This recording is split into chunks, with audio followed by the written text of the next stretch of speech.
All right, good morning, everybody. Afternoon. Afternoon, sorry. Yeah.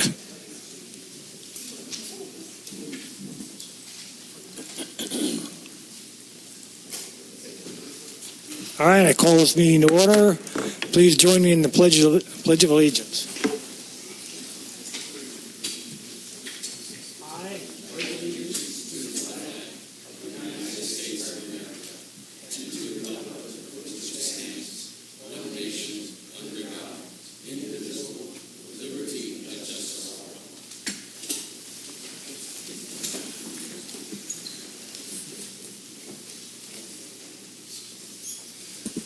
All right, we do have a quorum, although Ms. Director Rice is not here. She did inform me that she probably would not be able to make it today.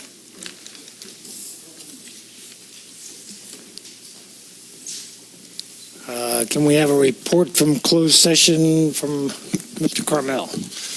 Yes, Mr. President, at your March 21st regular meeting closed session, the board primarily discussed the process by which they would interview the four applicants for the general manager position on March 29th. At your March 29th closed session, which was subsequent to that interview process, you discussed the results of the interview process and evaluated the four candidates. No one was seated in the position. Then you subsequently discussed the process for picking a temporary general manager, and that discussion is item 8A on the agenda today. Okay, thank you very much. As part of the closed session, I would like to thank the staff that participated in the interviews, and also Mr. Niffen, who participated as chairman of the Pros Commission. Really a well-done job by everybody. Very professional, very learned, very good at giving feedback to the board on what they felt were the candidates' strengths and weaknesses, and helping us make the right choice. And in this case, it was no choice at all. Agenda review, additions and deletions, anybody? Okay, thank you. The Sheriff's report. Commander Manuel.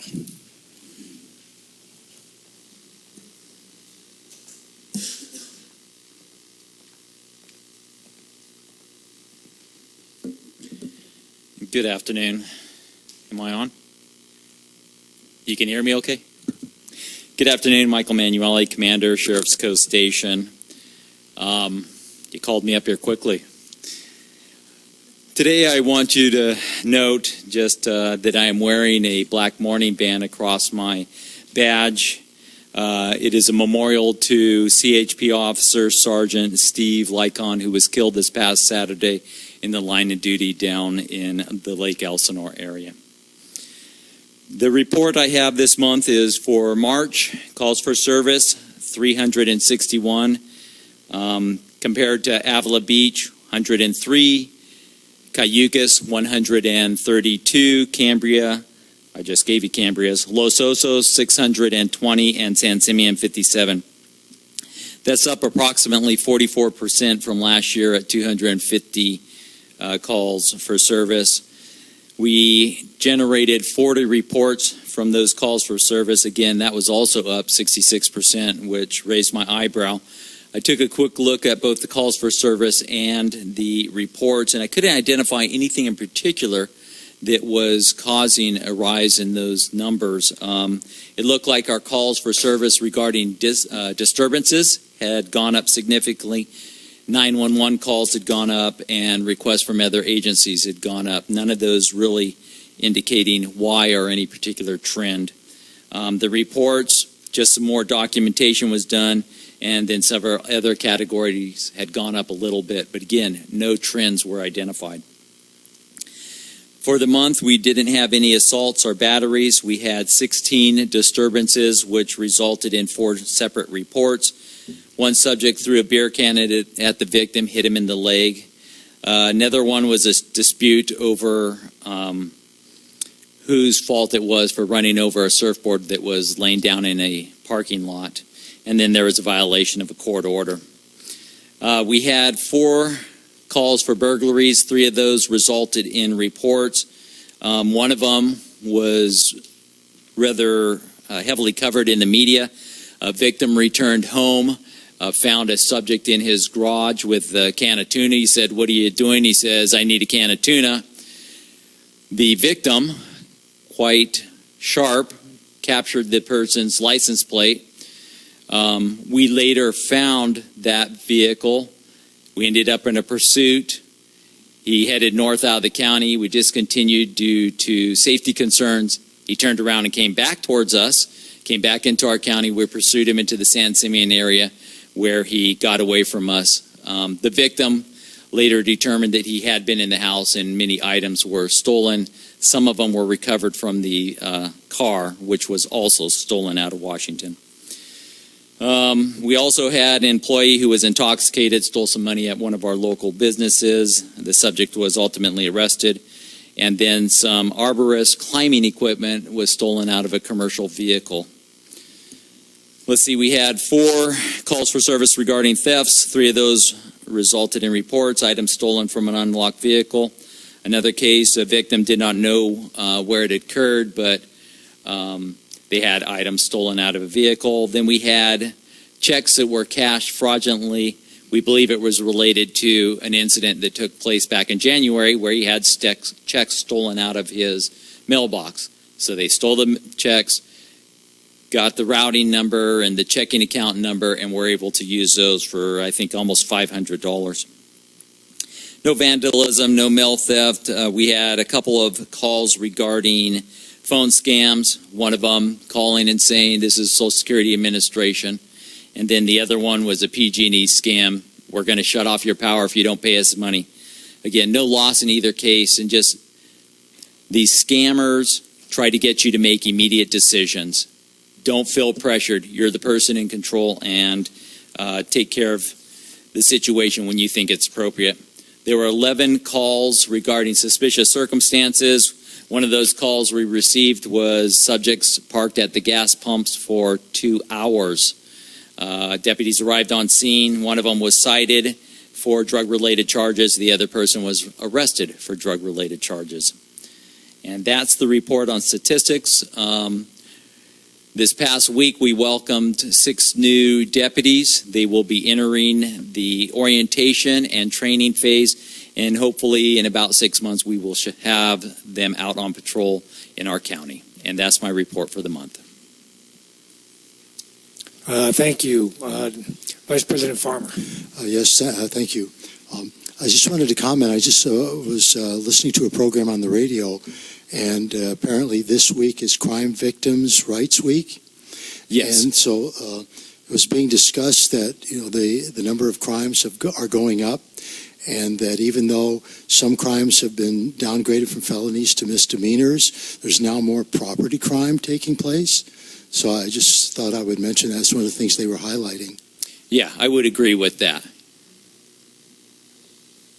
And you obviously are seeing it out there in the field, right? Yes. Yeah, it's a big problem. A lot of people supplement their income, if they have any income at all, through thefts. You hear me repeatedly say, lock your cars. It's a crime of opportunity. People go through the areas and they just try door handles, and if they find something, they just grab it. Don't leave valuables in plain sight. Camera cases, purses, computers. They walk by, they see it, no one's in the area, break the window, grab it, and they're gone. So yeah, there is definitely a trend in that, and you see it because of one, the unhoused population is growing, the drug alcohol addiction is growing out there, and opportunity it's just out there. Yeah. Thank you. Thank you very much, sir. Thanks. Thank you. Next, the fire chief report. Chief Hollingsworth. Good afternoon. Our report is for the month of March. There were 107 emergency responses within the community here. 63% of those, or 63 of those, were medical aids. We're now at 294 for the year, which is at 116% for where we were last year. So there continues to be a pretty consistent growth in that regard.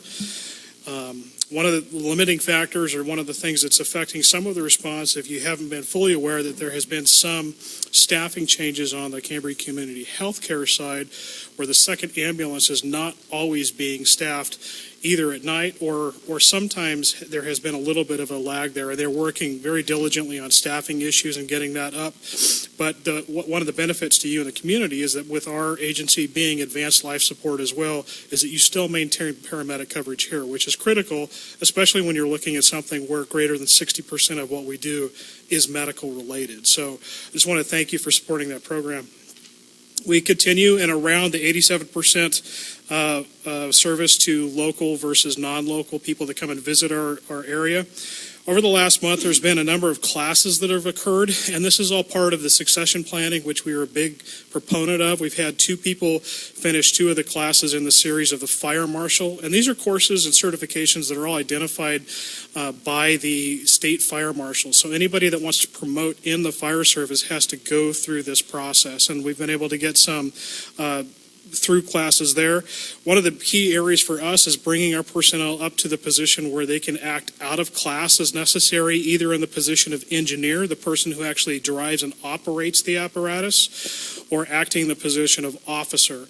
And so we've been able to get some of the guys through some officer classes this last month, which we were very grateful for. And if you saw a bunch of extra people and vehicles and boats and helicopters here yesterday, that's because we were hosting a urban search and rescue drill right off the coast here in Leffingwell, and then north of town just outside of San Simeon near Pico Creek. And there's a lot of specialized training they do. They call it helo casting, and that's where they take our personnel dressed up in the correct water protective equipment, and then they can actually take them in the helicopter, drop them in where the victim may be, and then rescue them. So there was a lot of coordinated efforts between the helicopters and the boats. We had 4 different agencies up here and over 25 different specialists in that regard in the county. So if you saw that or had any phone call questions about it, that's where they were. We do have a number of grants in process. There's no new updates in regards to changes from last month.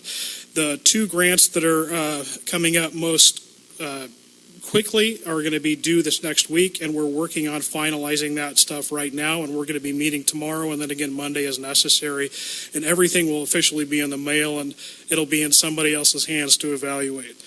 The last thing I want to tell you is that, or relate to you, is that we try to bring some kind of form of emergency update or some kind of information that can help the public every month, whether or not it's a reminder to clean your fireplaces or weed eat your property or whatever it needs to be done. This month I want to tell you about a online program called smart911.com. And it's something that anybody here can go to. It's smart911.com, and it's a free registry for mobile phones to get information to the dispatchers. So greater than 80% of calls that when people call 911 are done on mobile phones right now.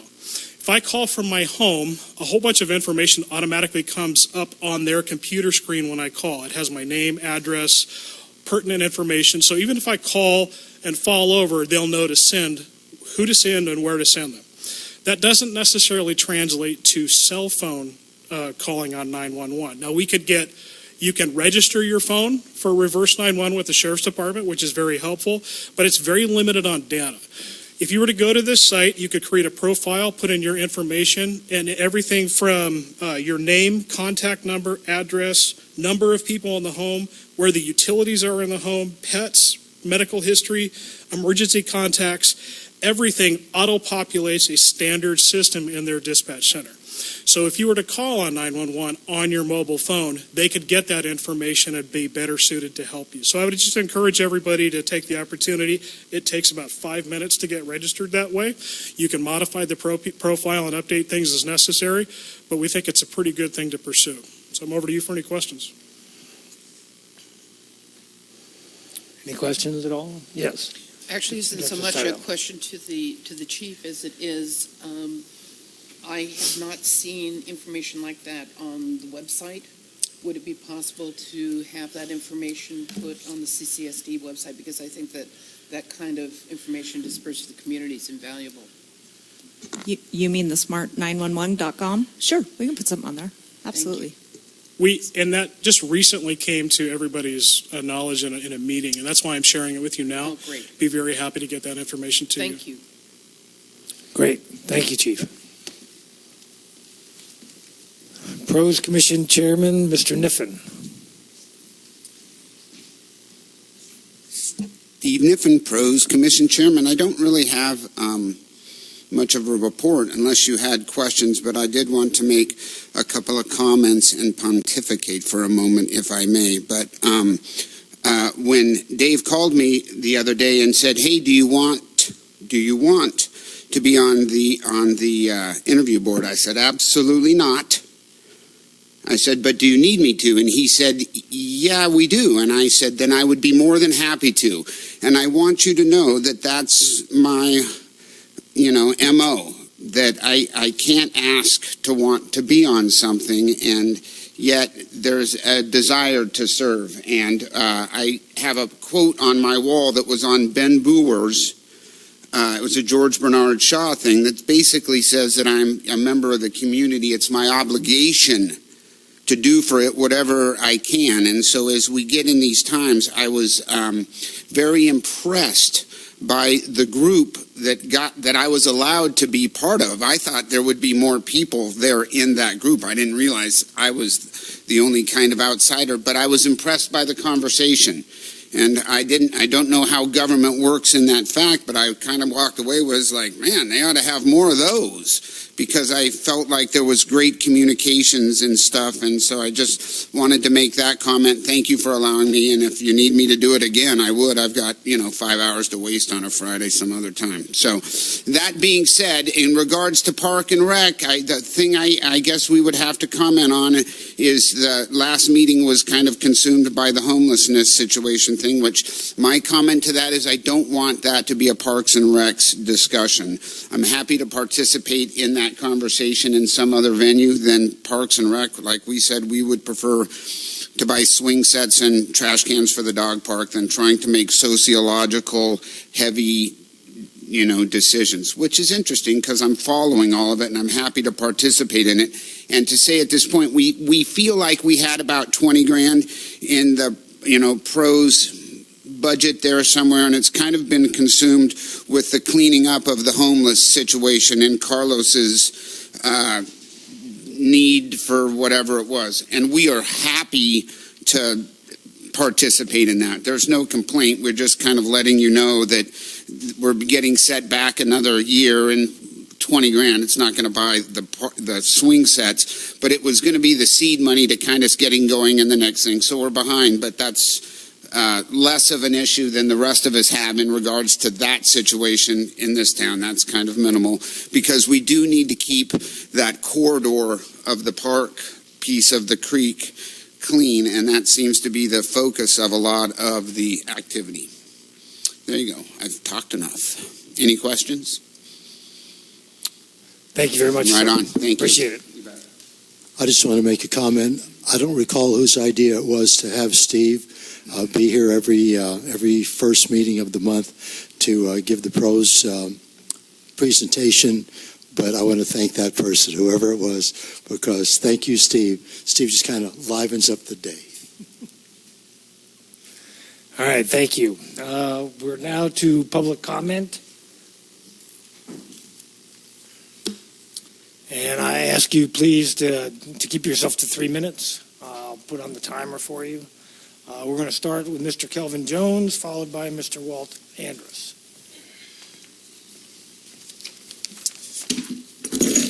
Thank you, folks, for having me up. My name's Kelvin Jones. I live over on Park Hill. My issue is I've noticed the homeless thing just like everybody else have, whether it's in the Fiscalini Ranch or just out in some of the wilderness. But my biggest concern is that a lot of these places are being set up under people's homes where these guys are staying. And that is a big concern. And what I'm hoping for is that we can come up with something between our community and St. Simeon together, because if we come up with something to protect ourselves, then they'll just travel on a little further and then it'll be San Simeon's issue. Whereas I think that all of us can get together, both of our little spots, and come up with something, whether it's a moratorium or a law. This will help to give our law enforcement an infrastructure to be able to provide them a vehicle to take care of the situation. Many times, sometimes you may hear something from a law enforcement saying that this person doesn't want to go to a mental health facility or anything like that. But there are laws, because if this person was up under that law enforcement officer's mother's home, he would do something to try to make sure that he could get that eliminated, because he doesn't want his mother's home to burn down because somebody may be in a drug stupor and then cause a fire and then burn the place up. We also have our Monterey Pines, and we want to have those protected as well. Some of these areas are very dangerous to get into for law enforcement and for fire. So I'm hoping that we can come up with something today. I have a couple of ideas, because a lot of times it's money is a question. There are some things that we have not done in our county and in our community to raise some money. We have a lot of traffic from visitors who like to come here, participate, and they love this place just like we love it. That's how we ended up being here. And I'd be willing to share with the board if they want to know on how we can raise some funds that would help out law enforcement, will help out fire, and probably even help us out with our roads. Because we have so much traffic, our roads have to be taken care of. And we can't miss that. And we need to take advantage of those particular things as well. So that is what I'm up here today to just kind of put my points out to say we can do better. I know we can, because there's some things we're missing, but I've witnessed some things from some of the homeless people where we had one that wanted to challenge one of the visitors to a fight in the middle of the street. We can't have that, because when these visitors come and they leave, they put something on the internet. It's no longer the nice place called Cambria. It's now being taken over by somebody that's not paying the taxes. So thank you for giving me this time. My 3 minutes are just about up. I think I've covered all of my fine points, but I would like to be able to talk to somebody about it. I did give our representative here a call. What is his name? Is Bruce Gibson.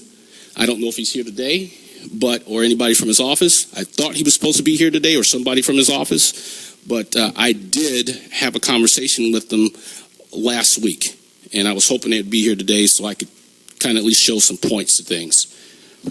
Thanks for the time. Hope we can get something done. Thank you, Mr. Jones. Thank you. I'd like to just follow up with Mr. Jones. There's a group of local people that are getting together, meeting once a month at Pacific Premier Bank to address the homeless issue. I believe their next meeting is going to be on May 1st at 10 a.m., so you might consider attending that meeting and voicing your concerns there and your suggestions as well. Thank you. Great. Thank you, Vice President Farmer. Yes, Director Howell. I also want to mention that NCAC, the North Coast Advisory Council, is Bruce Gibson does attend that regularly, and so if Mr. Jones, if you'd care to go to that meeting, I think then that would be a good forum for you. And that's the North Coast Advisory Council, and it meets on, I believe it's next Wednesday at 6:30 at Rabobank, and that's really where that's really the audience that you need to. Rabobank's there. Next Wednesday, what time? Next Wednesday, 6:30.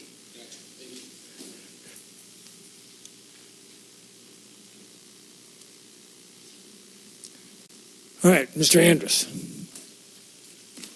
Followed by Christine Heinrichs. Walt Andrus, board member of Friends of the Fiscalini Ranch Preserve. I just wanted to thank the board and the Sheriff's Department and the Fire Department for the support that's been necessary the last few months for the homeless situation that we're dealing with on the ranch, as well as a couple fire responses. I would like to just express my appreciation for Carlos and his crew and the cooperative and collaborative relationship that we've established. And I think going forward, if we can maintain this, that it'll benefit the community as it has in the past. And that's all I wanted to say. Thank you. And Great. Any questions for?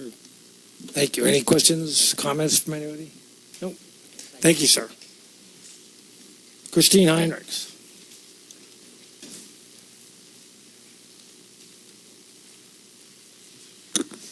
Thank you. I appreciate those previous comments about this problem of homelessness. And while that's not what I'm here to address right now, I think it's important to bear in mind that the cost of doing nothing it's not free. It's costing us a lot of money, and it's a matter of decisions of how we're going to spend that money, whether it's going to be on programs that will help or on just continuing to clean up a mess. But what I'm here to talk about is the Monterey Bay Community Power Company. Morro Bay and San Luis Obispo have already switched over from PG&E to Monterey Bay Community Power. It's a power company that offers us carbon-free energy, and it's a way to save not only money, but also to reduce our carbon footprint. I think this is a time, I'm not sure, I just want to ask the board to look into this, because I'm not sure as an unincorporated community whether the whole county needs to go for this or whether this is something Cambria can opt for on its own. It not only allows us to take steps to be carbon-free, but it also offers a financial rebate. And their estimate is that if the whole county were to commit to this, the rebate would be about $1.4 million, of which I'm sure Cambria would qualify for a certain proportion. It's the default product that they're offering. It's a way for us to proceed and be the kind of leader in the 21st century that I think Cambria really can be. They already supply half the energy in the state. It's completed its first year of operation, serving Monterey, San Benito, and Santa Cruz counties. And they have already paid back their startup loan and have $40 million in reserves. So they are a solid company that started up. So that's what I would like to ask you to do. Please look into this. Perhaps it's something for the resources and infrastructure. Great. Thank you very much. Comment? Yes. Ms. Hendricks? Ms. Hendricks. Ms. Hendricks? Oh, I was going to comment that additionally that was something you may want to bring to NCAC, as it would be a countywide item, and with the power of the size of San Luis Obispo as a city, Cambria could certainly leverage off of that should we be able to convince them that as a countywide measure it would be something to support. They will be making presentations at all the cities in the county over the next month as well. Okay. So those cities may sign on individually too. Well, okay. Thank you. All right. Thank you. Moving along, we're now going on to the committee reports. As part of the committee reports, I'd like to get an idea as to where you are on a couple of things. Number one is goals, and number two is your bylaws. I think the idea that we came up with was that the bylaws would be kind of a consolidation move, and so let's chat about that a little bit. The one thing that I have is here in May 21st and 22nd are the legislative days up in Sacramento. At this point, I have no need or reason to go, but are there any board members who want to go or who think that we should be represented at these legislative days? Well, unless I guess the real point is whether or not there's something within the legislative calendar that we would hope to be able to contribute to or leverage in any way for Cambria. And if that isn't the case, then on this particular date, it would seem that it would just be a matter of an educational experience. Okay, thank you. Assistant General Manager, District Clerk. Is there anything on the legislative? I haven't seen anything. I mean, I've been looking at the CSDA reports and everything. I have not seen anything that is particular to us that would warrant a trip to go up there. Have you? To the legislative days? Yeah. I have not. Okay. All right. Onward and upward. Finance Committee report. Director Steidel. Okay, we have certainly been moving forward as far as the mission, the goals and objectives, and the bylaws are concerned. And I guess I would like some additional feedback regarding your statement on the bylaws, because although I think there may have been some discussion about that, I think maybe Director Howell and I had even had a conversation about that. I wasn't aware that there was a specific intent or decision made that we would, I'm assuming, work with the same kind of structure as far as the bylaws were concerned, that they were pretty much a boilerplate with insertion of things that might be specific to the individual committees, but... Yeah. Well, I think we have to get the boilerplate together. Right. We don't have that. Right. And I think all the committees need to kind of somehow get together and get that boilerplate done, right? We would need to, I'm assuming we would all want to meet together to do that. And to do that, we'll need to do a special meeting because we'll have 3 directors, right? Unless you just want committee members to participate. Let me dive into that. Is this on? Yes? Can you hear me? Yeah. Excuse me. The Resource and Infrastructure Committee has gone through one iteration through the, what we had to start with was the PROS bylaws, which we then crossed off and changed. So that's come through our committee once and was passed, and we wanted to send it to the board, and then we realized that there are some things missing. So we will be dealing with that this coming week. So from that, we should have something, which maybe the next thing would be, rather than passing it to the board, is just pass it over to the Finance Committee, have them look it over. And we will have done the heavy lifting, and so it's just a matter of maybe making an adjustment. Okay. Does that work? We have bylaws written. It's just that we weren't able to review them at our last meeting because the focus was to the mid-year budget review. And so that was put off to our meeting coming up in 2 weeks.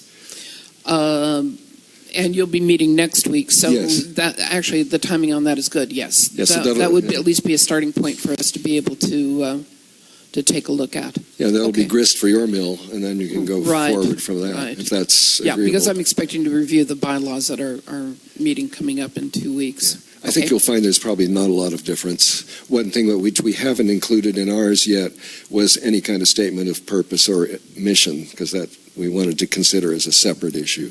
But anyway, so yeah, that will be coming forth. Good.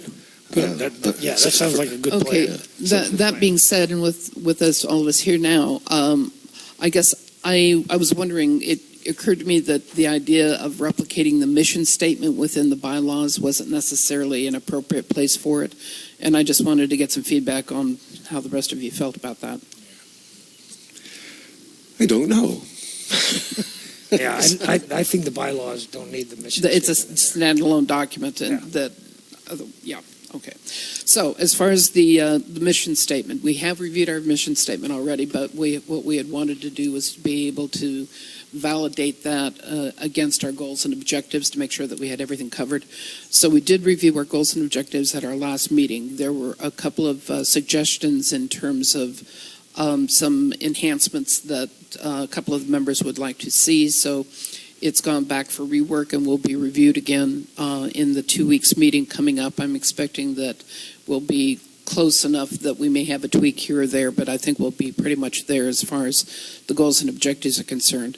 And part of the review that we performed last month was to also bounce the Finance Committee goals and objectives that were adopted by the Board of Directors against what had been established within that, and validated that we had covered all the bases in terms of the 3 objectives that have been put up for us by the board. So I feel that by the time we get through our next meeting, we'll be pretty much there, in addition to maybe some small additional changes or revisions or alignments as far as the bylaws are concerned. Excellent, thank you. And I assume that when next week, when we get to the mid-year budget, that the Finance Committee had a recommendation, yay or nay, as to where we are and some corrections maybe that were asked for. It was acceptable to the committee, and there really weren't any additional recommendations. The recommendations that existed had more to do with potential out-reporting features than they did with the actual mid-year budget review, which we didn't expect to see completely restructured to reflect the conversations that had got on about what the 1920 budget format will be, how that format will be used. Okay, good, thank you. All right, next, Policy Standing Committee, obviously with the chairman not here, we'll pass that one on, and we'll go to the Resources and Infrastructure Standing Committee. Oh, thank you. Yes, so as I've just mentioned, so on our, on our current agenda for next week, there will be the finishing up of the bylaws to pass that on. The other thing which we are, the last meeting, we've had to play a certain amount of catch-up just to bring people up to speed. So our main concern, first of all, was making sure that we had whatever input we needed to give to the current budget review. So that's been done. That was 2 meetings before. Where we will be focused tomorrow, next week, will be, first looking at the PG&E project at the wastewater plant and passing that on. Our recommendation will come to the Finance Committee the following week, so you can expect that. And then we hope to be able to address the CIP list in some way to start providing input to the next year's budget. How far we get on that, I'm not sure yet, but that will be the 2 main things that we're dealing with next week, in addition to the bylaws. We have a ad hoc committee set up, but I don't expect anything to come from them for a while regarding the reviewing all the different planning documents in terms of the amount of water that the community is using or is expected to use versus the water that's available. Because all of these studies have somewhat different figures. So what we're trying to do is, I don't know if we can ever achieve the truth, but at least to try to get at least a current idea that's reasonable for what water the community needs now, what water it will continue to need, and in terms of the build-out, what water will be required in order to support the build-out. We're trying to get a little more clearer idea of that, since all these studies, and so I passed on to the ad hoc committee about 5 different documents. It's about 1,000 pages worth of reading, so I don't expect anything from them for probably another 2 months. But at least we'll keep them out of trouble. So there will be that. Goals and objectives, unfortunately, we keep having to push that down because we've had these rather immediate concerns. I'm hoping that if we don't get to it on this next meeting, we'll either have a special meeting or we'll put it first thing the following month. What we would like to do, and Director Steidel and I will need to get together, I think once we are done with our meeting, there probably needs to be at some point in the next month a joint meeting to exchange information. So between us two, that was my next question. Yeah, what you felt the timing of that was going to be for us to be able to. What I'll do is, unless you have something to give me from your meeting, actually that might be a good idea. If you would let me know from the Finance Committee what times and days might be good for them, then when our group meets the following week, we can take that and maybe come up with something that we can set up. Actually, we follow you. Oh, but in terms of when you folks are available, in other words, because if you tell your meeting is going to be, oh no, you're right. Forget that. Okay. Never mind. Never mind. So we'll tell you. We'll give you our availabilities and let you guys work it out. Thank you. Did I answer all the questions? I mean, it's just like there's not a lot. The other thing, actually, may I ask the Vice Chairman to come up and complete the report? Because she's got more information than I do. Sure. Karen, would you please, Mrs. Dean, please come forward? And I've asked her because when I'm chairing a meeting, I don't often actually get to see what's going on. It's more a traffic cop job. So Mrs. Dean has a better idea, I think, can give you a better idea of where we are. Okay, am I turned on? Is the light on? Is the light on? Yeah. Okay. Okay. I'll just fill in a little bit of the gaps. Mr. Ogren was attending our meeting. He gave us a brief explanation of the Cannon visit to the impoundment basin and what the purpose of that was. John Elchin came to the meeting. He let us know that the influence screen is running and was started up on March 19th. They're waiting for a few fittings for the railing before they paint the railing, but otherwise it's up and running, and based on what we saw at the wastewater treatment plant tours, it's making a big difference. We received a huge packet for the feasibility study for the PG&E Sustainable Solutions Turnkey Program. John Elchin gave us quite a good explanation of it and what the process would be going forward. We did schedule 2 wastewater treatment plant tours. The first one was April 4th. We had 3 members of the Infrastructure Committee. We had 5 members of the public along with John Elchin, Melissa Bland, and Tony Archo. And we had another tour this morning. We had 3 members of the Infrastructure Committee there. I was a repeat. We had 6 members of the public, John Elchin and Melissa Bland. And this tour focused mostly on what is in the feasibility study from PG&E. So we started with the transformer and worked our way through the plant, following the flow of everything going through the plant and seeing exactly what the problems were and what PG&E could help us with fixing to save energy and get our equipment upgraded. And it was an excellent tour. And John Elchin's going to come to our next meeting and kind of answer all the questions that were asked of him then. And then, like Director Howell said, we're going to be looking at moving it forward to the Finance Committee. And I think John Elchin was hoping that we could do a joint meeting so he could get Brent Patera there too and give a good explanation to the Finance Committee of what we're looking at.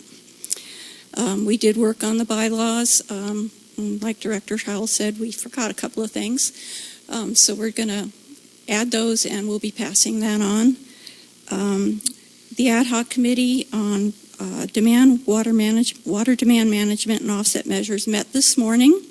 You're not going to wait 2 months. We did make a little bit of progress. We have a tremendous amount of documents to go through, but we've come up with a starting point and a plan. So we will be reporting on that at Tuesday's meeting. And I think that's it. Did I forget anything? Nope. Okay. Thank you. Very good report. Thank you. Let me just add one thing. To all our friends, thank you, Mrs. Dean. To all our friends out in the community who are watching this, the 2 tours that we had this week, I've been told they were highly successful. The people who went on them, it was good enough that some came back for a second look. There will be more of these in the future. What we can look for now will be some tours of the new water facility, which I haven't talked to Jim Green yet as to exact days, but they will occur on Fridays, and he's very eager and happy to do that. So we'll try to get an announcement out some way, possibly by our next regular meeting, as to when those tours may occur. So I do invite everyone. It's free and it's interesting, and it's certainly worth knowing about. So I'm just kind of pushing that so we get more attendance. The more, the merrier. Thank you. Okay, great. Thank you.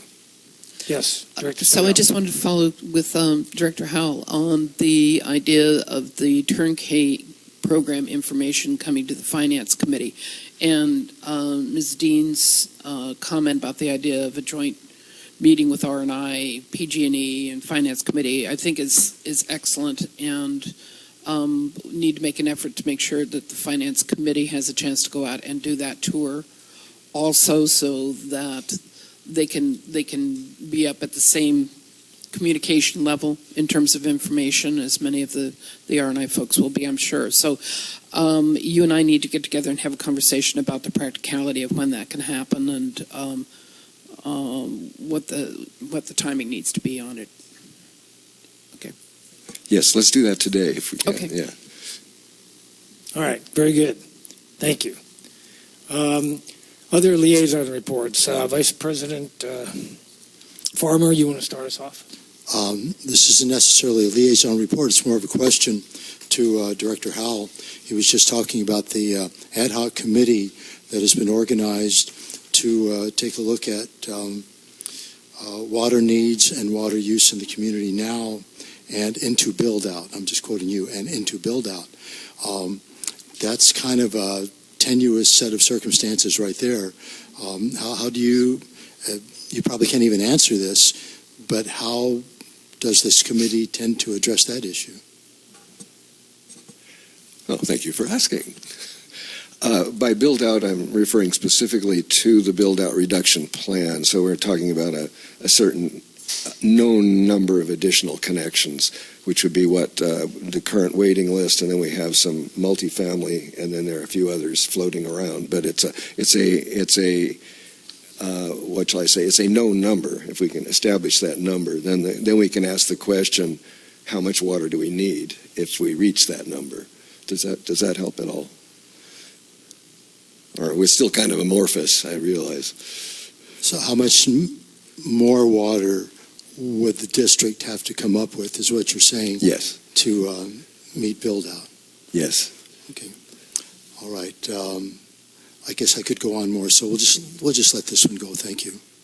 So I don't know whether it's the idea of that much more water as it is that the water capacity and use for the town had already been defined with the 4,650, which the build-out reduction program quantity had taken into consideration. So the idea that somehow now we've got to find something else, I just want to dissuade that kind of thinking, because that wasn't the case. That's really not what I'm talking about. No, but I believe that perhaps Director Farmer was thinking in those terms, because he iterated the idea of more water. Well, here's the thing, that having read many of these documents, and as I said, they operate often from different assumptions, and they use different figures. So depending upon which document you read, we either have enough water or we do not have enough water. So the question is, do we have enough water to support whatever additional growth is planned? Some studies say we do, some studies raise a question. So that's what we'd like to get, is some baseline if we can. Now, it may not be possible, but we're going to try. I'm gonna. Yeah. You have a subcommittee of your standing committee that is going to work on coming up with some kind of a report, and then you can bring it to us, and we can then discuss it some more. Good. Okay. Now, Vice President Farmer, would you like to report on your other liaisons?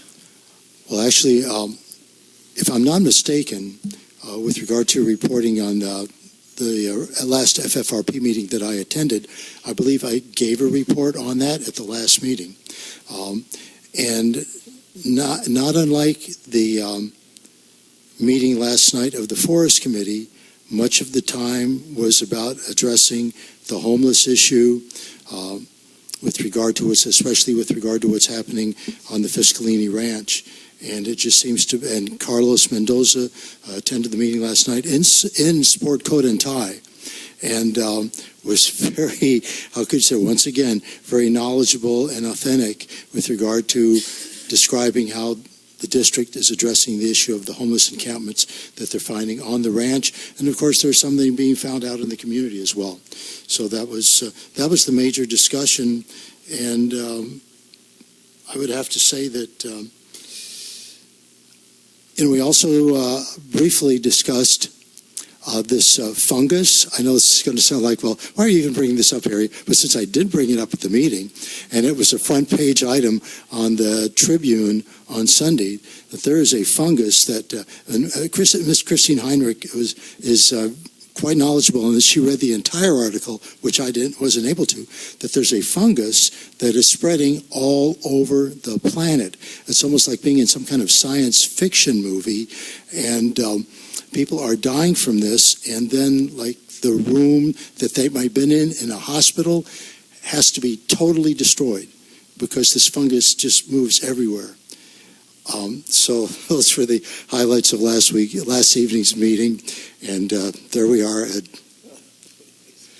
More good news, but no. Anyway, thank you, and that's it. Okay, on that note,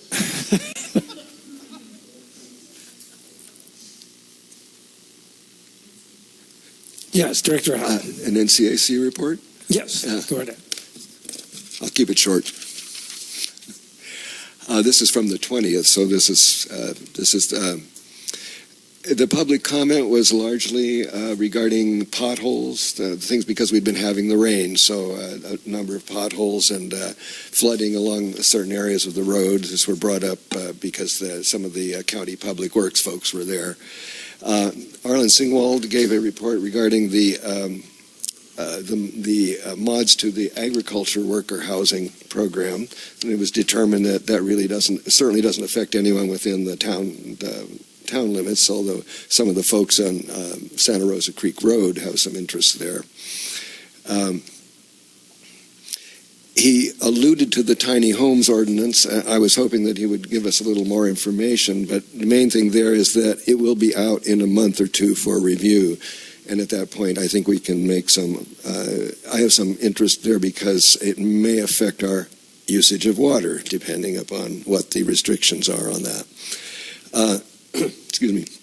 The Land Use Committee, the thing of particular interest here is the Pilch project, the multifamily project that we discussed some February, I think. The architect had brought it back to the NCAC for review, and it was determined, and there a number of changes had been made since we saw the project. In particular, all of the units had originally had accessory dwelling units attached, a single bedroom, studio apartment kind of thing. Those have now been eliminated, and all of the units that had those have been what was an ADU is now a third bedroom. So the project is morphing, and as a result, the NCAC felt that it was still a little too amorphous for them to make any kind of a recommendation one way or the other. So they simply voted to wait for the architect to come back yet again with more plans. It is, however, the intention at that point, he did mention that they do hope to bring it in under the affordable housing exception. So we can expect that that's going to come back to us at some point.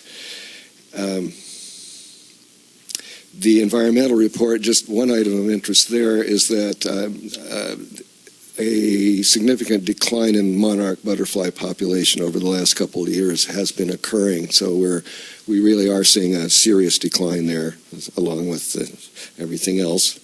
And the other thing, of course, which occupied a great deal of discussion, was the matter of homelessness and the problems that it creates, and the problems in fixing that or alleviating that. And the council did agree that they were planning to have a town hall regarding that issue. And I've been in contact with the chairman to let them know that we are interested in participating in that as well. And that's kind of where that was left, I think. And that's pretty much it. Very good, thank you. Vice President Farmer. I just wanted to add one item, since I got off on my humorous note and neglected to mention that coming up on April the 21st, I think that's a Saturday, it could be a Sunday. Sunday, thank you so much. The local Earth Day Fair is going to be taking place at the Green Space site over on Center Street. And just like last year, a number of environmental groups are going to be there, including the Friends of the Fiscalini Ranch Preserve, as well as the Forest Committee. And it was very well attended last year. A lot of information was given out. There was a lot of entertainment and good food. And we encourage as many people as possible from the community or elsewhere to attend, because it's, if nothing else, it's such a wonderful place to just kind of hang out with Mother Earth and like-minded people and remind ourselves how much we need to appreciate the environment that keeps us alive here on planet Earth. Thank you. Thank you. Also, I need the President to remind me that this weekend is the Wildflower Show, and it is the main fundraiser, by the way, for the Friends of the Fiscalini Ranch. And it's, once again, it's a major opportunity to connect with Mother Earth. I know this is going to sound like a really strange way to describe the situation, but starting today, maybe even earlier this week, people are already out picking, and we'll be doing that again tomorrow morning. And then the event takes place from noon until 5 o'clock on Saturday and 10 to 4 on Sunday. It's right here in this room. So if you can imagine, 2 days from right now, this room is going to be filled with over 500 specimens of wildflowers that exist in this county. The reason I bring this up is because when you walk in the room, there's probably going to be, I don't know how many people you might, let's say if you get here between noon and 1 on Saturday, there's probably going to be a couple of hundred people in here with such great vibes because they're appreciating the beauty of nature. But you also have to understand that most of what we pick from nature is just kind of sitting out there. You know, nobody's walking by and says, oh, nice plant. But when they get here and everybody's vibing on them, they are vibing on us. And they are just appreciating the positive energy from the people, and you can feel it. You can feel it in the room. So if you want to get a free well, it's $3 actually, except for children and students. But if you want to get a $3 high, like nobody's business, show up Saturday or Sunday at the Wildflower Show. Thank you. All right. Thank you, Vice President Farmer. All right. We done with liaison reports? We're good? Okay. Manager's report. We do have a couple of people who want to comment here. Let's start with Christine Heinrichs and then Dr. Bettenhausen.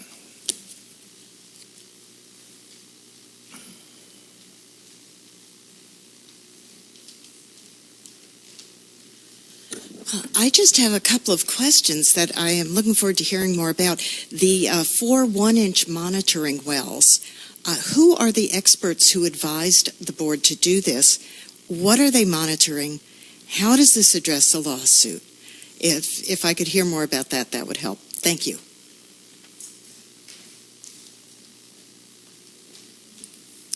Dr. Bettenhausen.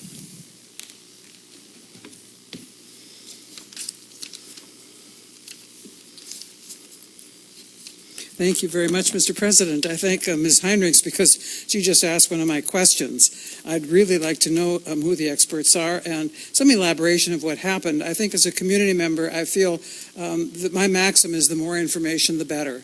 And sometimes I hear in your deliberations between you and staff disagreement as to whether the community really should be presented with much so-called professional information, because there are sometimes have been assumptions that we probably don't quite comprehend everything like that. So I'd urge you to help me comprehend. It would really be helpful. I want to point out that the CSD did an excellent job in January and February because the unaccounted for water, or the so-called water loss, fell down to 7% from over 15%. So it was reduced by half, perhaps due to blessed Mother Nature, as we keep hearing, but also to infrastructure maintenance and other issues, I suspect. I would like to know... I met new staff this morning, a young man who's just been here for 4 months when I took the tour of the wastewater, or as I call it, the sewer plant. And he was really a charming young man and adept at explaining things when Mr. Alchin didn't have quite enough time to give all the details of what he was talking about. But I recalled then also in the staff, in the general manager report today, there's a reference to to Mr. Jim Green as the water supervisor. And this all recalled to my mind back when we used to get a very expensive, and I don't recommend that you repeat this, but a very expensive glossy color newsletter for the CCSD. And one of its major, this is probably a decade ago, and one of its major components was to introduce the community to members of the staff, and whether they were new staff or just reintroducing them after some years. And so the community had a snowball's chance then of a little better than that, of understanding whose salary were we paying and why, and what did they do, and what did they think of their work. It was just a very good way to engage the members of the staff as a member of the community. And there was a member of the staff who'd been there longer too this morning, and he also was very excellent at explaining this crazy influence screen and why now, I'll fill you in.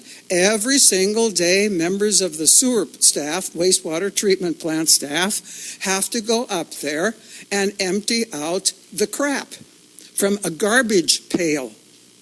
But he explained it all as to why the initial design of the why the initial design of the influence screen machine sort of contributed to blockage and flies assembling and other purification issues. And so they decided to take that section out. I don't know if they paid for it or we did, and just put in a nice garbage pail.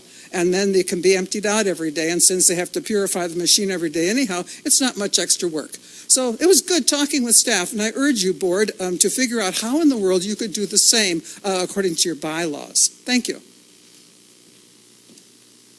Thank you, Dr. Bettenhausen. We will now have the General Manager's report. Ms. Madrid. Thank you, Mr. President, members of the board. I do have a brief summary prepared for you. Let me find it. Okay. The managers and the supervisors have prepared this report for the board's review, and I would like to highlight the drilling of the 4 monitoring wells. This was done at the request of our special counsel. They are 4 1-inch in diameter wells that were drilled, I believe, on Monday. And we did work with the county, Erlen Singwald, to retrieve the correct permits, and we also worked with John Rocky and explained the program to him, and he was very happy to hear about what the specifics were and is up to date on what we're doing out there now. So we do look forward to continuing to foster relationships with both the county and the regional board staff members. Additionally, Excuse me, please, I must ask, is that a picture of the event or, I don't know, what are we looking at? Yeah, that has nothing to do with what she's talking about. That was just the video people working on something. Okay.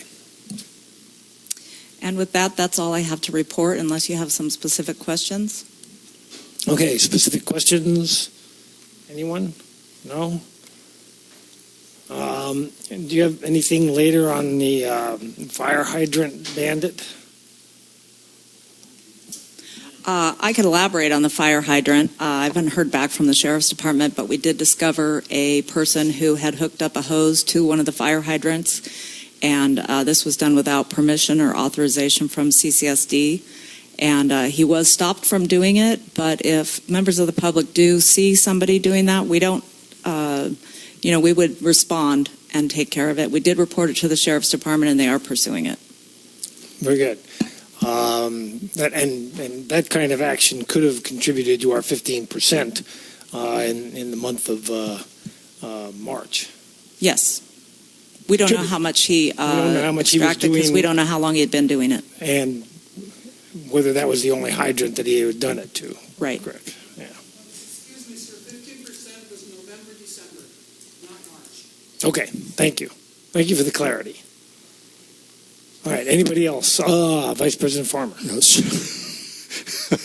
I believe that Ms. Bettenhausen said that it actually went down to 7% in January and February, if I'm not mistaken. I just wanted to mention a couple of, one thing in particular at least. I noticed that it's been mentioned here under the water situation that meetings are being taking place with several water meter companies in order to explore the meter replacement upgrade. And I'm wondering how long this process is probably going to take, and what this has probably already been mentioned, but the expense that this will cost ultimately to the ratepayers with regard to the replacement of the meters. I'm sorry, I don't understand what you're asking. I think he's asking for an update on how we're doing on the meter replacement. You were talking to, your staff is talking to several different companies and that kind of thing. And I think what we need to know is when are you going to be presenting their findings or whatever to the R&I committee, and then marching through to talk about the expense and the technologies and that kind of thing. Well, the first next step would be that they are going to do their, can't remember what the exact term is, the propagation study, where they put out some test monitors to see if we have any dead spots or if we can use the cellular reads. And that we haven't authorized that yet, have we? Yeah, that hasn't been authorized yet. They're working through that process. Once they do that, then we'll have a determination as to whether or not it'll be, we can go with cellular reads, which is the reads that ping back to the admin office, or if we have to go with I think they're radio reads. Okay. If I could just inquire about one other item, talking about under street lights, where 8 street lights on Main Street were inspected and found not to be coming on. And so these lights, 6 of the 8 have been repaired. I was just wondering if in any way, shape, or form, like right now, the people from Beautify Cambria, mainly Claudia Harmon, they're investigating this becoming a dark skies community. And I know one of the things that is an expression of concern are the not just in the residential area, but the lights on Main Street. Is the district in any way, shape, or form pursuing making the lights in the business area more, how could we say it, more dark skies appropriate? I know it sounds like a strange question to ask, but considering the fact that we live out here in nature, and have the opportunity to actually enjoy the starlight, that perhaps in some small fashion or large fashion, the district could be cooperative in that manner. I did meet with Claudia Harmon and her vendor, and they do have some good ideas, but at this point, no, the district as a whole isn't looking at that.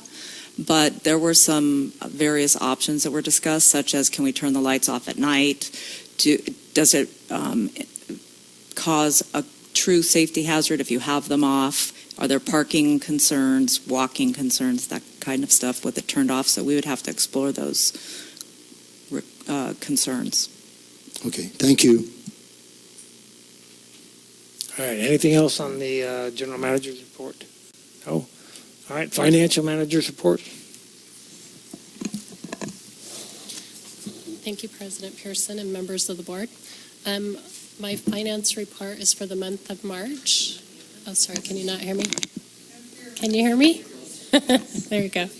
Is that better? So it's for the month of March. There's a couple expenditures that we can discuss when we get to item 6A if you want. I don't know if you want me to talk about them now or you want to wait until we get to consent. No, why don't you go ahead now? Okay. Yeah. So I just wanted to point out, we talked about it briefly in past board meetings, that we had hired a consultant several months back to try to get some sales tax revenue for us. We did receive that final check a couple of weeks ago, and we have in fact paid them their final installment for services. So we did receive a total of $105,000 and change in sales tax revenue, and then that was offset by the $36,000 that we had to pay them for those recovery services. So in total, we did net an additional $68,700 and change that we didn't anticipate for the SWF capital budget. You will see the second and final payment to them for their services in the expenditure report for the month of March. The vendor name is DeCharmel and McMillan, I believe is what it is. And there is a large $30,000 payment in there, $32,000 that you're going to see. Additionally, I'd like to talk really quick about Tyler Technologies. Staff is going to be getting together with the Tyler ad hoc committee that the board requested developed later this month, and we're going to be discussing with them the additional modules that staff has requested to explore a little bit deeper to see if we would like to purchase them. And if that recommendation is made at the staff level, we'll be bringing that forward to the board because we would need to do a change order to the contract. Okay, very good. Questions for the finance manager? Okay? Yeah, I just have a couple of observations. So I'm noticing on page 43, down under accounts payable, vendor subtotal, and so with regard to SWF operations, it's a little under $10,000, and then under capital accounts payable, it's about a little over $35,500. So I'm wondering, between the amount to Ducharme, et cetera, of $32,000, and then to Rutan and Tucker, which I assume are legal fees, these don't necessarily add up to the $35,000. So I'm wondering what it is I'm not seeing correctly.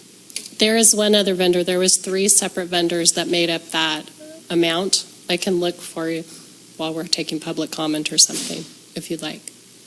Okay, well, perhaps it's not all that necessary, but it was just a little bit confusing to me. I'd also like to ask about, perhaps if the fire chief is still here, on page 40, with regard to the amount of money that was paid to Mellon Enterprises, $12,000 regarding emergency water mitigation service with regard to the water leak. I'm wondering if the district doesn't have insurance that would cover that amount? So I can speak to that. So as you know, the fire department did have a significant leak at their facility, and there has been a great deal of damage. The vendor that you're referencing is the vendor that was hired to, dry everything out, punch the holes in the walls, and get all of that done. We are tracking all of the cost associated with the leak, and you'll see that charge code to the far right.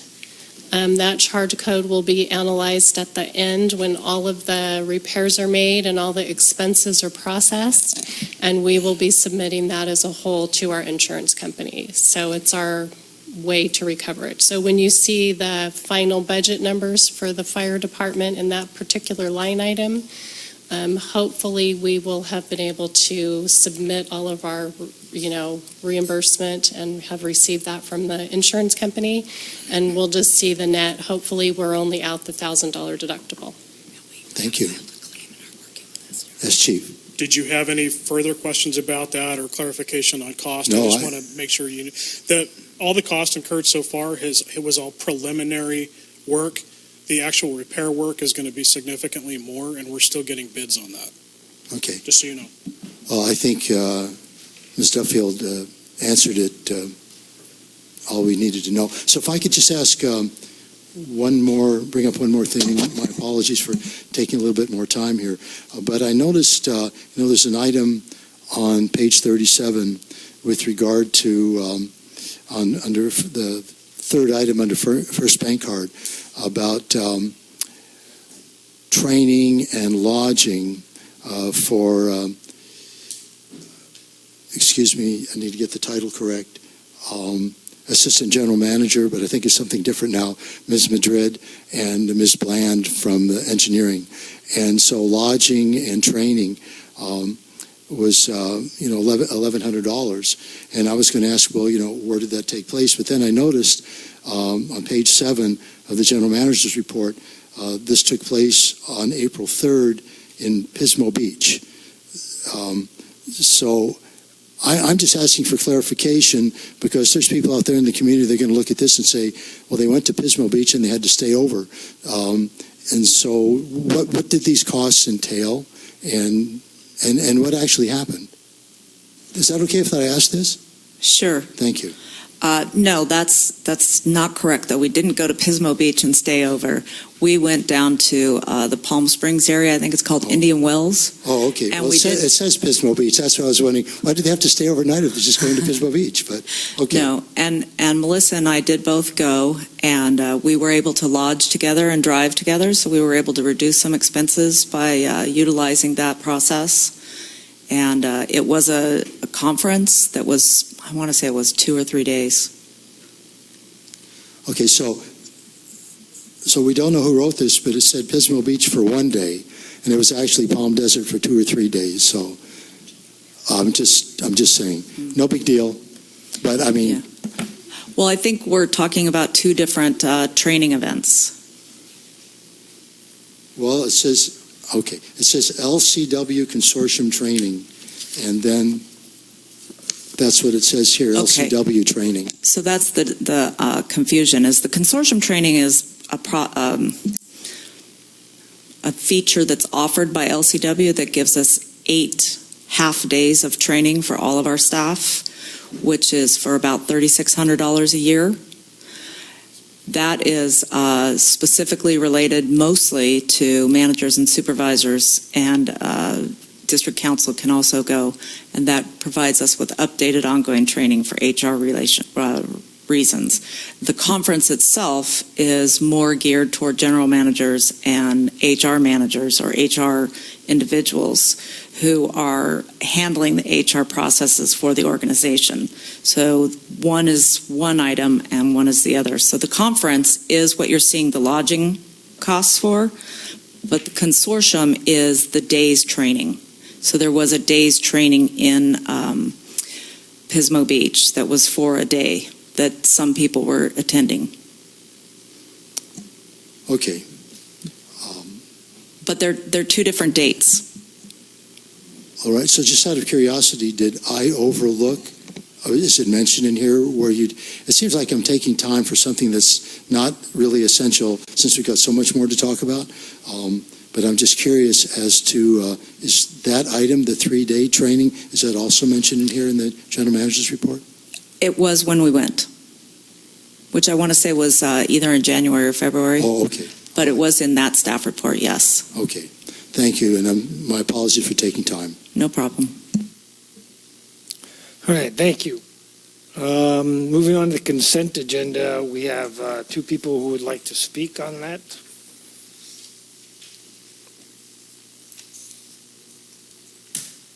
We'll start with Dr. Bettenhausen and then Mr. Crosby Schwartz.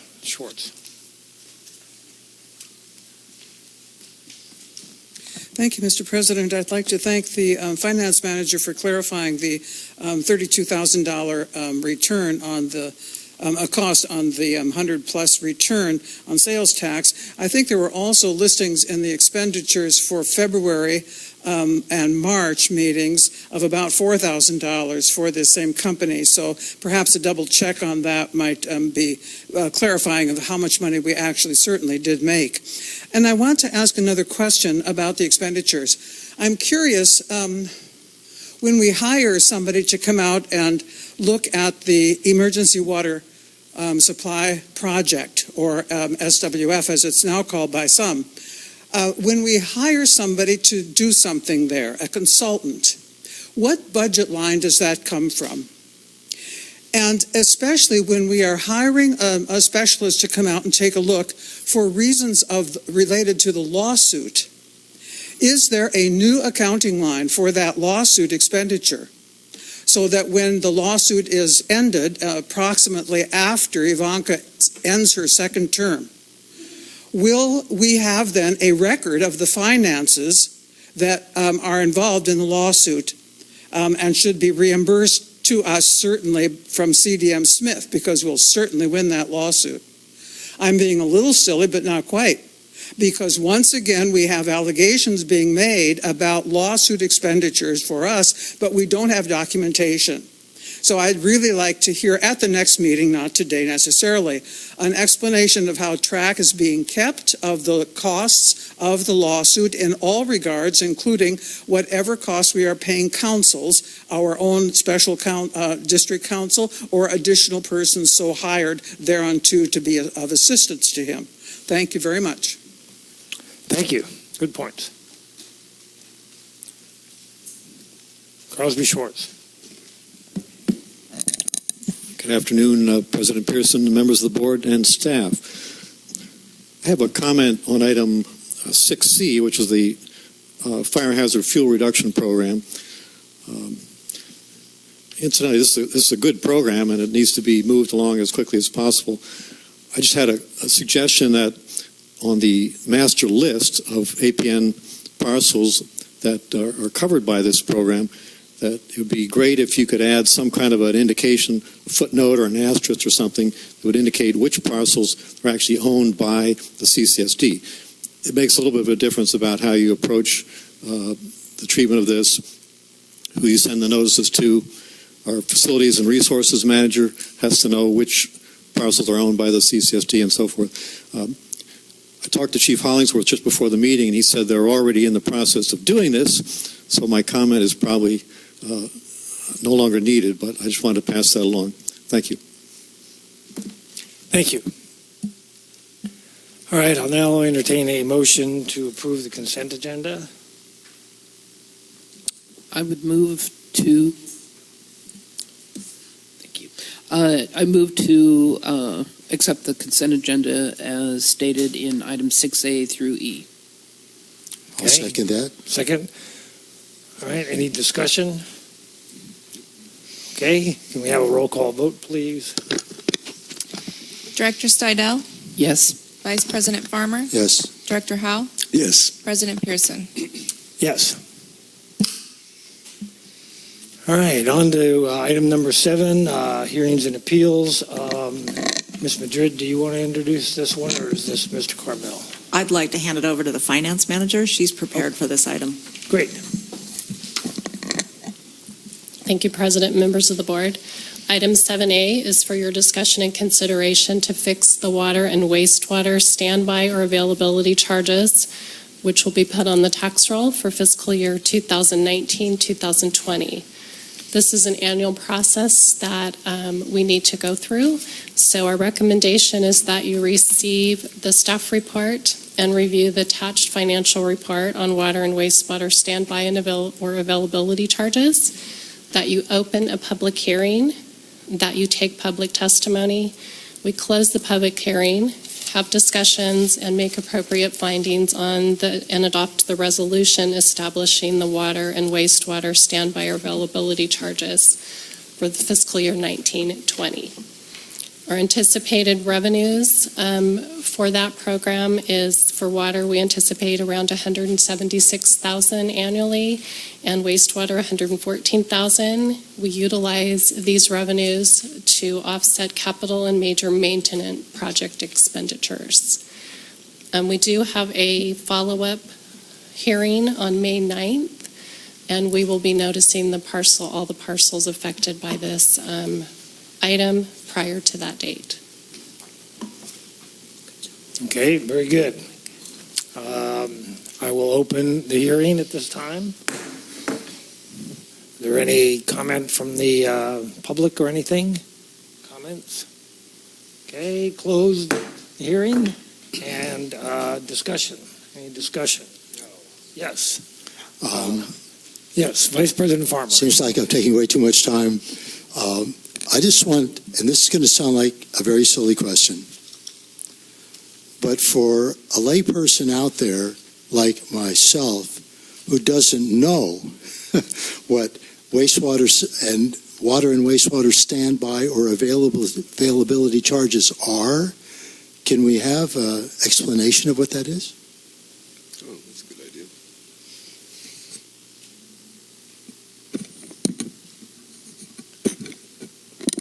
This is can you hear me? This is a charge that was, I believe, originally assessed in the mid-1980s. It's used primarily for capital costs for the CIP program and for maintenance related to the capital costs. It's got a fancy name, but it's really treated as an assessment under Prop 218. It's stayed the same since November of 1996 when Prop 218 came into effect. And under Prop 218 and the Constitution, you can continue to impose that charge at that level forever, essentially. So it's used, in answering your question, it's used for a number of functions, but primarily for capital costs and the CIP program.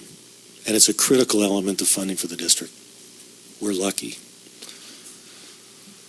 Okay, well, it sounded like that gave a little more clarity to it. So I'm just curious, how will the ratepayers know, and once again, maybe this is a question that already has an answer that I'm just not aware of, how will the ratepayers know how this money is being spent? That would be our job, the job of the Finance Committee and the Infrastructure Committee and the board. Okay. And staff. All right, thank you. Good. Any other discussion, questions? All right, do we need a roll call vote on this? Okay. Do I have a motion to, do we, I don't know.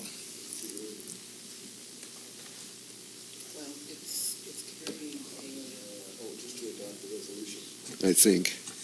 See if this works.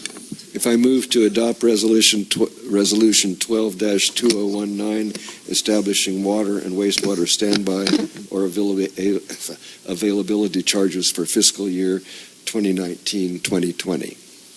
And I'll Very second good. that too. All right, second. Any other discussion? All right, we'll have a roll call vote. Thank you. Director Howe, Aye. Vice President Farmer, Aye. Director Stidel, President Pearson. Aye. All right, we're going to do one item of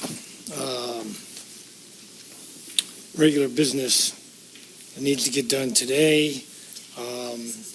Number 8A, and before we introduce this, we also have a request for comment on this. Christine Heinrichs, followed by Dr. Bettenhausen.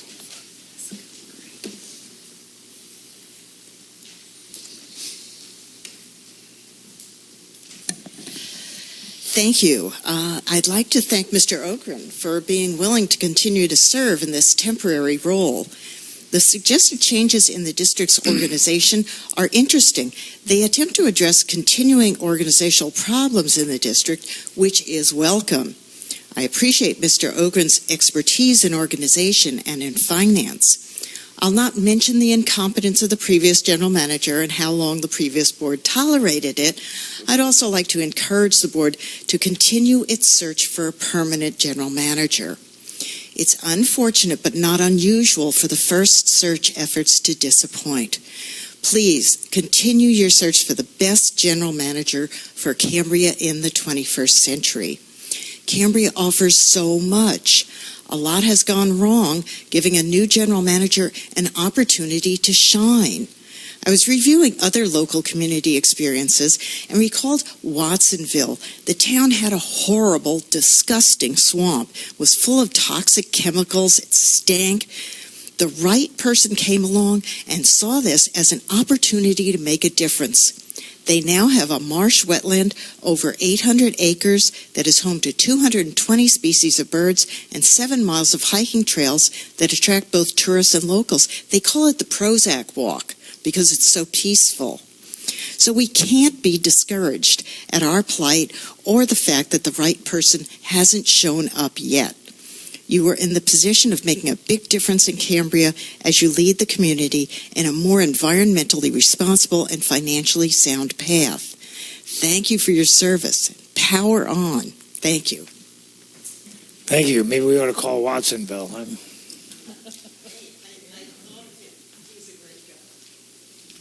All right, Dr. Bettenhausen.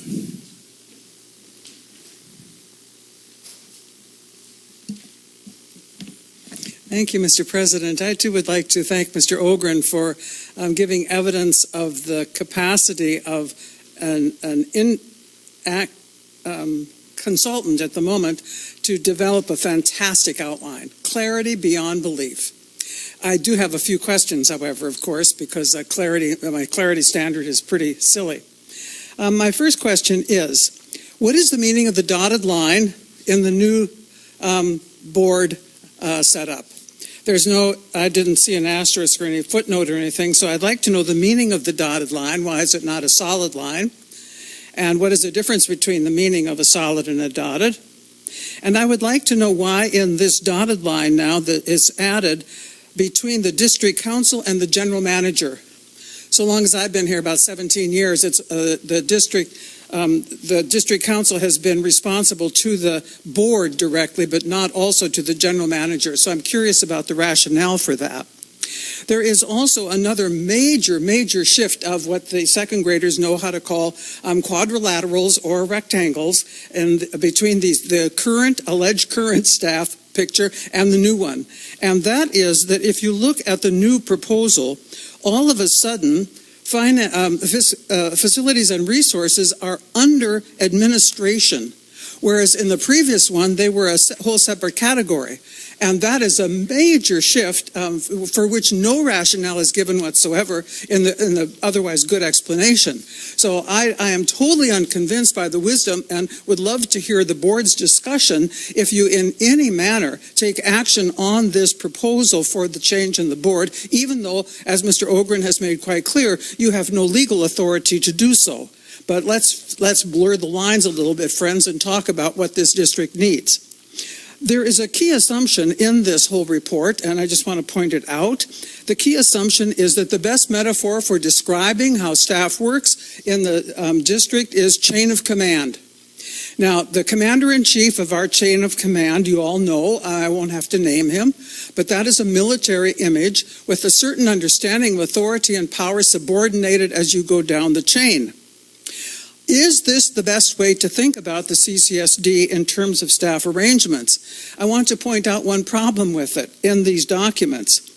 The key assumption says the chain of command will help to ensure that the general manager can effectively work with each department head on their programs and services and hold those department heads directly accountable for the responsibilities of their department and underlying divisions. Excellent statement. That makes it sound like the general manager will work with the department heads. Everything else in this document makes clear that the subordinate of the general manager, namely the new developed assistant general manager, will be the one who does the direct work unless there's some urgency for the general manager to step in. So there's a conflict here. What does it mean to have this new development of an assistant to general manager? I'm going to run out of time, so I'd like you to ask yourself the question of whether or not the absence of a district clerk it would be of any significance, because there is no district clerk now in any of the descriptions of responsibilities. What there is a deputy district clerk, which assumes, in my view, that there is a main district clerk and then there's a deputy or there's an assistant appointed almost. Perhaps we can get somebody appointed next year. Pardon me, it's just really beyond my limits to stay utterly serious. Thank you. Mr. Ogren, would you like to respond to a couple of our questions since you're the one that documented the changes? You don't have to, but I assume you'd like to. President Pearson, members of the board, certainly. And I think those were all well-stated questions as well. I put together a couple of PowerPoint presentations in order to slides in order to summarize the written report that was included in the agenda package itself. And I'll go through them real quick.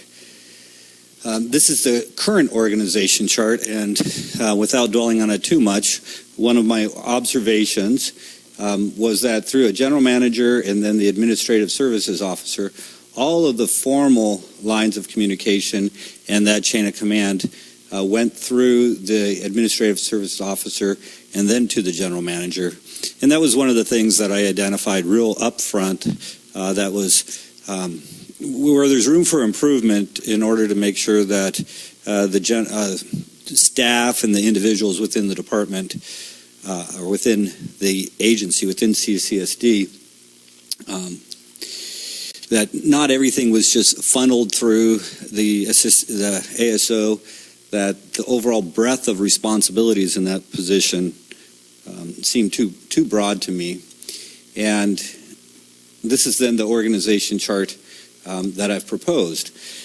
And I don't want to spend too much of your board's time, but with respect to some of the questions and then some of the subsequent slides that I have, is that the dotted line really represents an informal type of a relationship.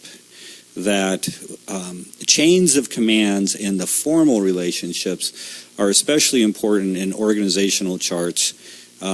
In those situations where we have to work issues through formal chains of command, such as simple things, even like employee evaluations. It's important that those are done through the formal chain of command. In the unfortunate event where we actually are faced with challenges with employment situations and even potential disciplinary actions, it's very important to follow formal chains of command as well. But organization charts themselves fall very short in being able to express all of the different types of communication relationships that exist. And so the dotted lines then really do reflect some of the informal relationships that are very, very important to include within an organization chart. There's all sorts of informal relationships that exist in an organization, and they have to. The way that we develop teams and sub-teams to work on a variety of different issues, the degree to which somebody in operations, one of the CPOs, might be working with somebody in finance on the issuance of a purchase order or a contract for services. Those aren't reflected in organization charts and formal lines of communications or in the formal chain of command, but they're still important types of communications and reporting relationships. So what I try to capture here is just a couple of the primary ones, because a general manager obviously has to work with district council very closely on a wide variety of issues, and yet it's still important to recognize that district council is reporting directly to your board, advises your board, and does so independently from a general manager. Similarly, in the organization chart, the role of the administrative department head / assistant general manager is reporting to the general manager, but the other two department heads are also reporting to the general manager directly, in contrast to the other, the current organization chart. But as an assistant general manager, that informal relationship with the other two department heads becomes critically important.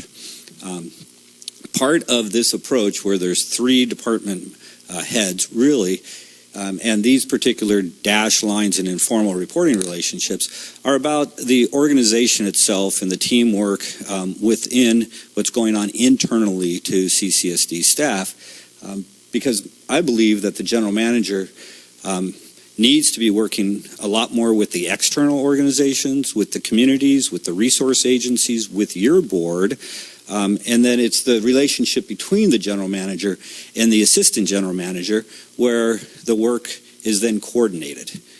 But in this organizational approach, the assistant general manager really has to take a better leadership role, especially in a situation where as an interim general manager, I'm here part-time. I'm extremely reliant on the assistant general manager to really work with staff, identify issues, and follow up on how we're addressing them while I'm working with your board and other community interests. And I think that through some of just the basic email exchanges that you may have observed over the last week or so, that I've picked up my engagement with some of the citizens and residents of Cambria in terms of giving them feedback on issues that we're working on. And I think that that's the expectation that we should continue to follow. So I really appreciate the question regarding chain of command and the solid lines and the dash lines, and hopefully this explanation has helped with that. With respect to the district clerk itself, certainly this is a deputy district clerk, but as we revise the job specification for the administrative department head, that still is going to include the function of the formal district clerk and the formal HR manager. I will speak to that a little bit more as I follow up. So,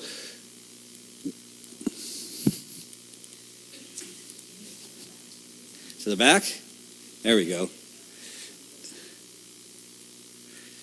The screen.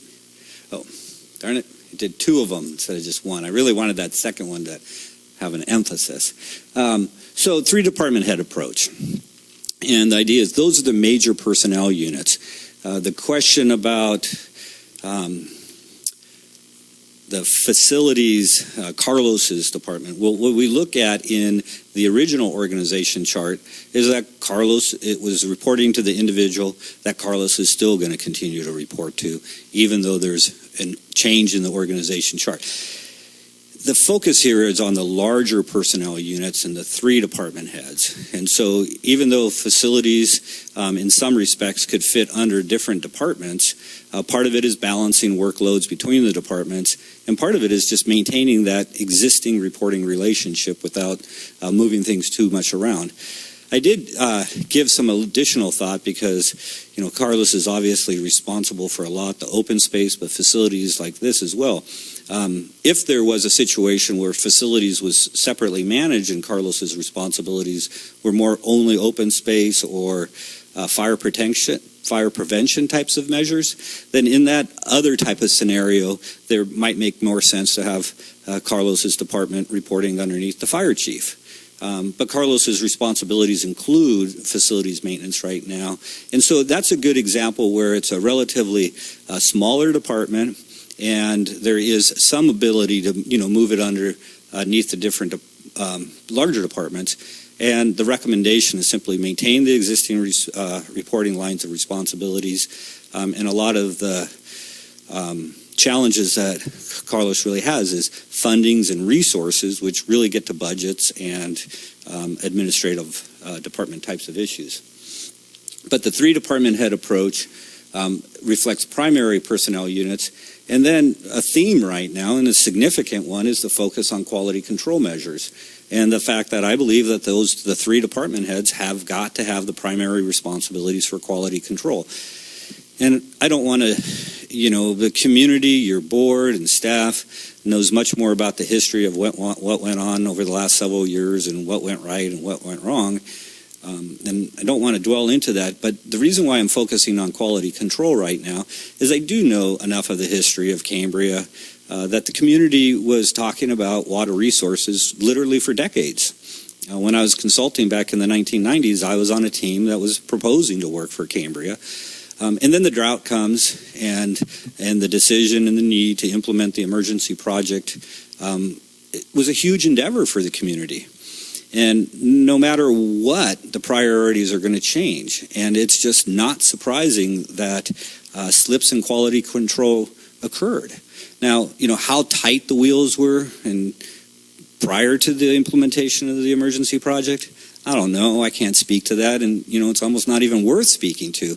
It's just not surprising in my mind that quality control slipped during the development of the emergency project. We still see issues that we have to continue to work on, but I just believe that right now the focus, especially on staff and internal to CCSD, has got to be on quality control and reestablishing quality control.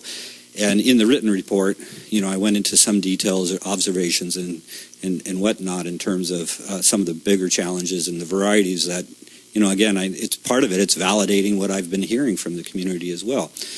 So the 3-department head approach, I think, really does help facilitate the need to address quality control moving forward.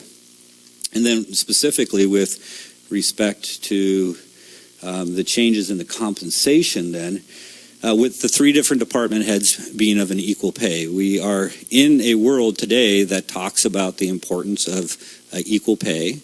And so that recommendation is in front of you with a 5% differential for the appointment of the assistant general manager. And I should emphasize, too, that right now my recommendation, and if everything's approved by your board, is that I do believe that the administrative department head is the best individual suited to be the assistant general manager. But that's not always necessarily the case. I can envision a future scenario where we're heavy into a capital projects implementation program. We have a strong district engineer. We have other turnover. We have new people in the administrative department. And that district engineer at that time might have the best institutional knowledge of what's going on within CCSD. And so that's why it's a 5% differential. And essentially the general manager then has the authority to really look to any of the department heads to be the assistant general manager.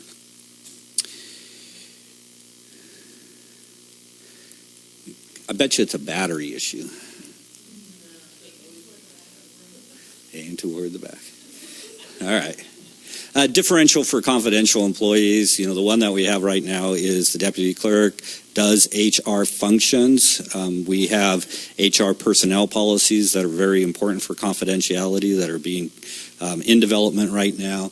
And it's standard in government where an individual who has that confidentiality position has a 5% differential, and so that's in the recommendation on the salary schedule as well. And then the district engineer / utilities department manager is not a change in compensation, but it's a change in title.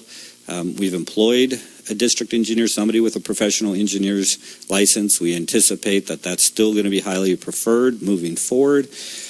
But there are situations where somebody could be able to be in that position who's not technically a professional engineer.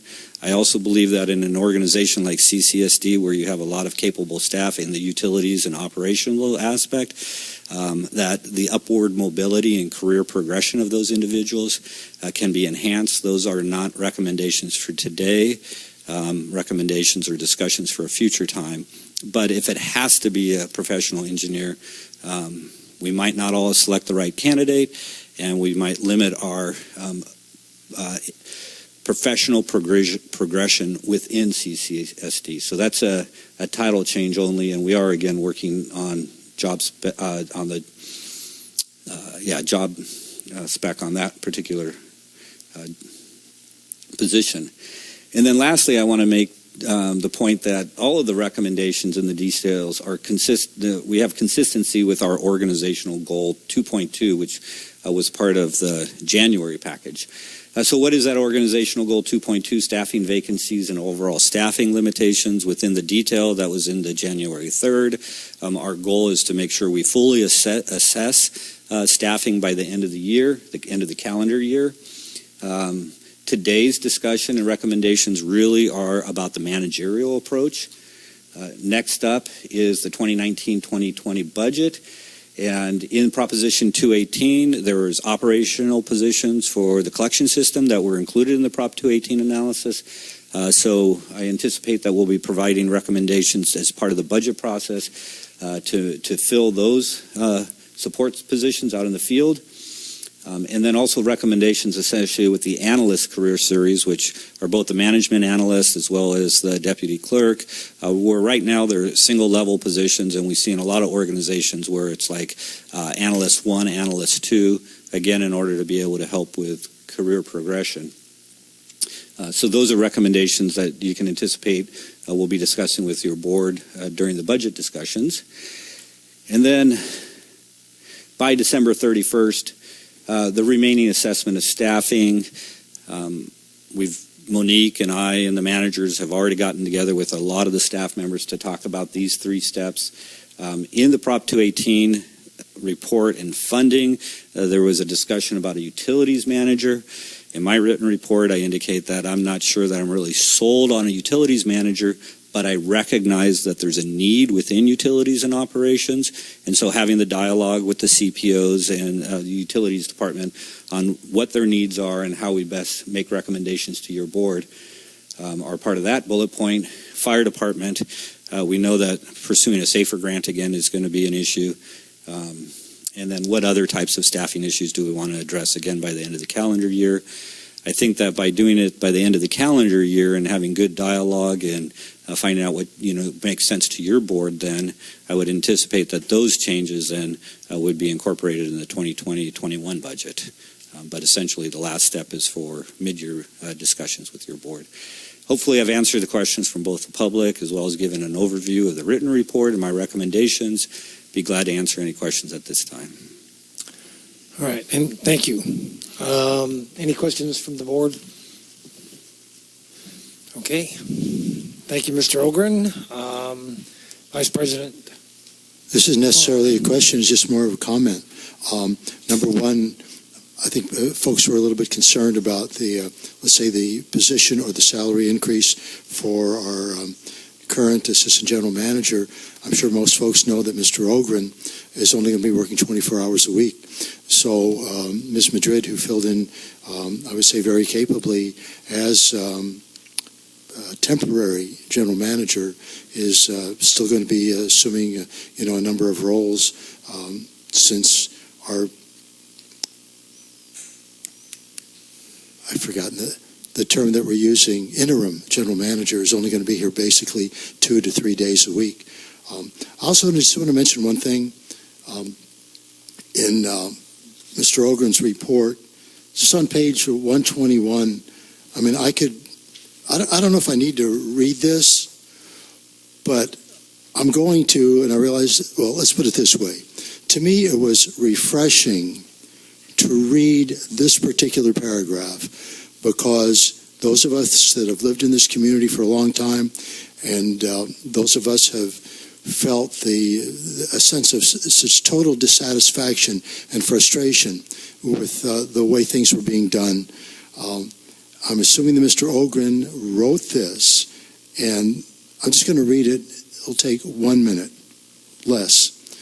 Over the past several years, the lack of a straightforward approach to the district's organizational chart coincided with problems with quality control. Examples include data integrity problems with regulatory reporting, delays in implementing regulatory mandates, and unattended fiscal responsibilities. Delayed updates and other programs also exist.